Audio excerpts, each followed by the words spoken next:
Hello everyone, welcome back to my channel. So as you know कि आजकल जो सारा का सारा दौर चल रहा है वो ऑनलाइन चल रहा है ना। तो वो आप लोगों को जो प्रेजेंटेशंस देनी होती हैं, सारी जो प्रेजेंटेशंस अपनी करनी होती है, वो सब कुछ आपको ऑनलाइन मोड में करना पड़ रहा है। Whether you are a teacher, whether you are working in some companies, you have to give your online you can say presentation from the home only, right. तो उसमें क्या करना होता है, उसमें आपकी खुद की अपियरेंस भी आ जाती है and some persons are camera shy in nature, तो उनको काफी सारा डर लगता है जब वो कैमरा को फेस करते हैं। सो क्या क्या हो सकती हैं चीजें जो आपकी प्रेजेंटेशन को बहुत ज्यादा प्रेजेंटेबल बना देंगी, राइट। तो मैं वो आप लोगों के साथ आज शेयर करने वाली हूँ 5 tips for that. So first one is know your audience. You should know your audience well. Like अगर I am a teacher, right? अगर मैं टीचर हूँ, अगर मैं अपने बच्चों को पढ़ाना चाहती हूँ, या फिर कोई ऐसी वाली प्रेजेंटेशन है, मैं अगर स्टूडेंट हूँ तो मुझे कोई प्रेजेंटेशन करने को दी जाती है, तो मुझे पता होना चाहिए कि जो मेरी ऑडियंस है वो किस तरह की है, राइट। ऐसा नहीं कि हाँ भी वो हंसते हैं या फिर वो आपके कुछ परफॉर्म करने पे आपको चेयर अप नहीं करते या मोटिवेटिंग नहीं है या कुछ नहीं, ऐसी सब चीजें नहीं। ऐसी चीजें know your audience in the sense that you should know that उनका मेंटालिटी का लेवल कितना तक जाएगा, है ना। कि उनको कौन सी चीजें ऐसी होंगी जो उनको क्यूरियोसिटी जनरेट करेंगी, है ना। अब आपकी प्रेजेंटेशन है तो उसमें कुछ ना कुछ ऐसी चीजें होनी चाहिए जो बोरिंग ना प्रेजेंटेशन बनाए। ऐसा ना हो कि आप जब प्रेजेंटेशन दें तो वो ऐसा लगे कि यार ये तो बस चलती ही आ रही है, जैसे बाकी सब भेड़ चाल कर रहे हैं, आ रहे हैं अपनी स्क्रीन पे पीपीटी बना रहे हैं और उसको बस बोल रहे हैं और खत्म हो रहा है ना। तो वैसी वाली नहीं होनी चाहिए, एक ऐसी होनी चाहिए जो इनको ऑडियंस को एक मैसेज भी दे दे और उनकी माइंड में एक क्यूरियोसिटी भी रखे कि नेक्स्ट स्लाइड में क्या होगा, नेक्स्ट स्लाइड में क्या होगा। प्रेजेंटेशन एक इस तरह की होनी चाहिए, right.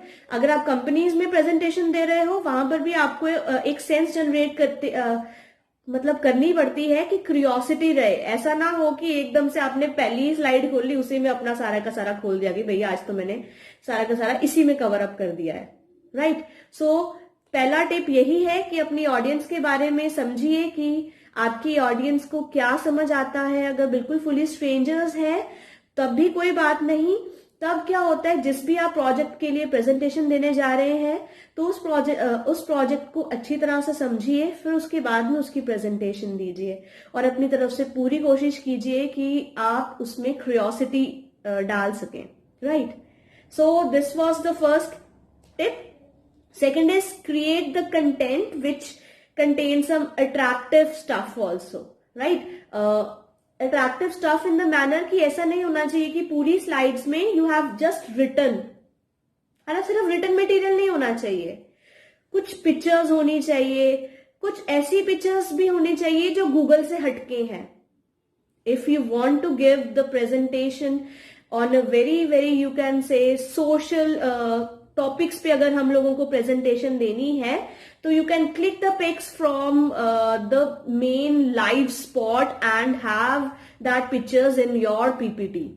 That will make and you can से एक बहुत अच्छा इफेक्ट डालेंगे जो भी आपकी जो प्रेजेंटेशन है उसको सुन रहा है या देख रहा है। पिक्चर्स के साथ जब आप लोग अपनी प्रेजेंटेशन करते हो तो और ज्यादा वो इनहैंस लगती है ना।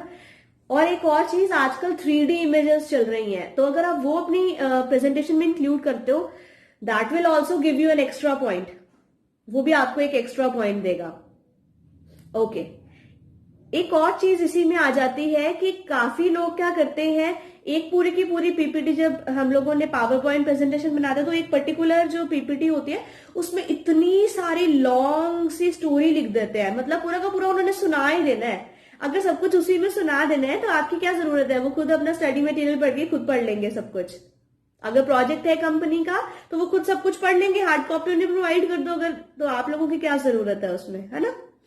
So your points should be in a very precise and concrete manner, bullets की फॉर्म में होने चाहिए ताकि आप उसे एक्सप्लेन कर सके, राइट। इस हिसाब से होने चाहिए। नेक्स्ट आ जाता है टिप, योर ड्रेसअप। ऑनलाइन में बहुत सारे लोग बोलते हैं कि हमारी सिर्फ वॉइस नोट्स आती हैं, but sometimes you can also express yourself through the presentation in a video mode too, right. अगर पीपीटी चल रही है ऑनलाइन तो एक ऐसे सॉफ्टवेयर होते हैं या ऐसी कोई चीजें होती हैं जिससे आप लोग अपनी वीडियो इमेज भी दिखा सकते हो, तो उससे जो आपकी प्रेजेंटेशंस होती हैं वो काफी ज्यादा अच्छी गिनी जाती हैं, उससे आपको एक एक्स्ट्रा पॉइंट मिलता है अपनी प्रेजेंटेशन में. So you can include that too. So most of you are thinking कि ड्रेसअप का क्या फिर इसमें कितना रोल हुआ, ऑनलाइन ही तो है ना. तो ऑनलाइन ही है, इसमें आप लोग क्या कई बार गलती कर जाते हो कि आपको अपना स्क्रीन का साइज नहीं पता होता कि आप कितने स्क्रीन के साइज में दिख रहे हो.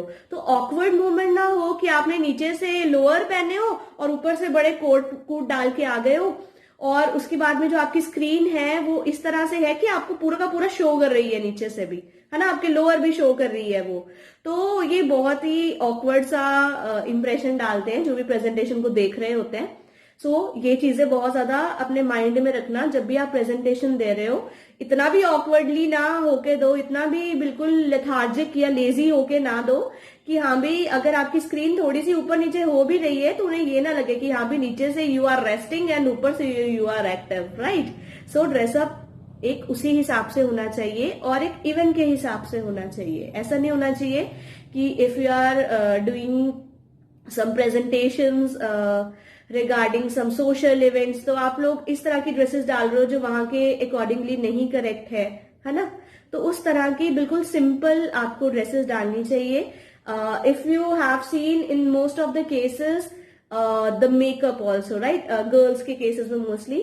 तो गर्ल्स के केसेस में मेकअप में क्या होता है, समटाइम्स वो काफी लाउड मेकअप कर लेते हैं, तो वो एक बहुत ही ज्यादा बैड इंप्रेशन डालता है जो प्रेजेंटेशन आपकी देख रहे होते हैं.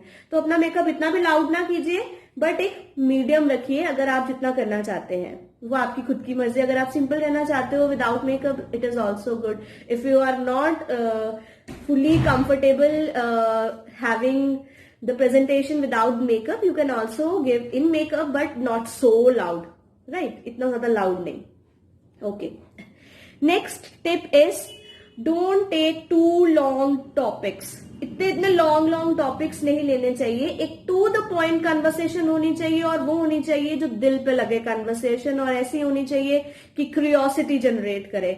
ऐसी नहीं होनी चाहिए कि अगर सपोज आपने ग्लोबल वार्मिंग ले लिया है टॉपिक, ठीक है, तो उसमें आप उसकी कितनी ही बस कहानियां चढ़ाई जाओगे. कुछ इंटरेस्टिंग पॉइंट अगर जब लेके आओगे, है ना, जैसे फैक्ट्स एंड फिगर्स होते हैं, अगर आप वो चीज इंक्लूड करोगे अपने उसमें प्रेजेंटेशन में, you will get an extra point for that, right.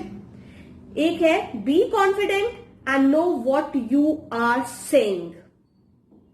First of all क्या होता है, काफी सारे लोग ऐसे होते हैं जो प्रेजेंटेशन तैयार कर लेते हैं, ड्रेसिंग सेंस अच्छी है, शॉर्ट फॉर्म्स तैयार कर ली, सब कुछ कर लिया, बट उन्हें अपने सब्जेक्ट की नॉलेज नहीं होती. उनको नहीं पता होता कि वो किस बारे में ज्यादातर अच्छी तरह से प्रेजेंटेशन देने जा रहे हैं. तो उनको सबसे पहले गो थ्रू होना चाहिए कि जो उनका टॉपिक है, जो वो डिस्क्राइब करने वाले हैं, वो उनको अच्छी तरह से पता भी है कि नहीं है. जब तक नहीं पता होगा तब तक प्रेजेंटेशन ना दो. सबसे पहले देखो, कॉन्फिडेंस आप में तभी खुद ब खुद आएगा if you know the topic, right. If you do not know the topic, if you do not know the subject on which you are delivering your lecture, it will be a mere wastage of time of your observers too, and it will be a foolish act from yourself too if you are doing this, right. So be empathetical in the nature and be confident and be we can say that you should know what you are basically saying, right. So these are basically the topics which are kept in mind so as to make your presentation more empowering and more good, you can say. And this is all about today. I hope ये सारे tips आप लोगों के लिए काफी ज्यादा useful रहे हैं प्रेजेंटेशन देने के टाइम.